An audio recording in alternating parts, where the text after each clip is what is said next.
বিমান হামলা থেকে স্থল অভিযান সর্বশক্তি দিয়ে গাজায় ফিলিস্তিনিদের উপর হামলা অব্যাহত রেখেছে দখলদার ইসরায়েলি সেনারা।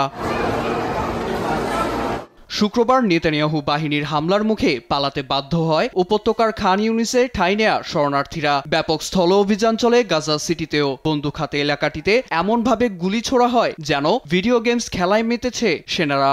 এর নৃশংসতায় প্রাণ যাওয়াদের পরিবারের আর্তনাদে সাড়া দেওয়ার মতো নেই কেউ।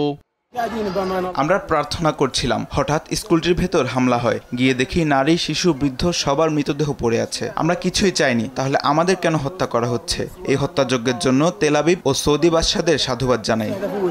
ইসরায়েলি বর্বরতায় রক্ত ঝরেছে আরও এক গণমাধ্যম কর্মী অ্যাডাম আবু হারবিদের। হামলায় বিক্ষত হারবিদকে গাজা সিটির আল শিফা হাসপাতালে নেওয়া হলেও বাঁচানো সম্ভব হয়নি। আমরা ঘুমিয়েছিলাম, এমন সময় বিস্ফোরণ হলে বাইরে বেরিয়ে দেখি আমার বাচ্চারা আহত অবস্থায় কাতরাচ্ছে। পাশেই তাদের সাংবাদিক চাচার রক্তাক্ত দেহ। প্রতিটি দিন আমরা এমন সংঘাতের সাক্ষী হচ্ছি। সৃষ্টিকর্তা সবকিছুর হিসেব নেবেন।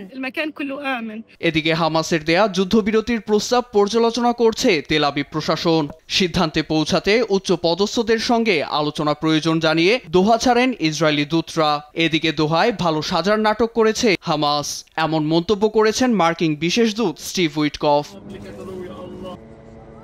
চলমান সংঘাতের নিরসন চায় না হামাস, বরং ২০ জিম্মিকে ঢাল বানিয়ে চুক্তি লঙ্ঘন করেছে সংগঠনটি। এমন অভিযোগ তুলে গাজা থেকে হামাসের নাম চিরতরে মুছে ফেলার হুমকি দিয়েছে মার্কিন প্রেসিডেন্ট ডোনাল্ড ট্রাম্প। হামাস চুক্তি চায় না, আমার মনে হয় তারা মরতে চায়। সব জিম্মিদের যেভাবে মুক্ত করা হয়েছে, বাকিরাও সেভাবেই মুক্তি পাবে। উপযুক্ত পদক্ষেপ নেওয়া হবে তাদের বিরুদ্ধে, তাদের চিরতরে সরিয়ে ফেলতে হবে। অন্যদিকে গাজায় চলমান সহিংসতা বন্ধে পুরো বিশ্ব ব্যর্থ বলে মন্তব্য করেছেন জাতিসংঘ মহাসচিব অ্যান্তোনিও গুতেরেস। দায়ী করেন সহানুভূতি ও মানবতার অভাবকে।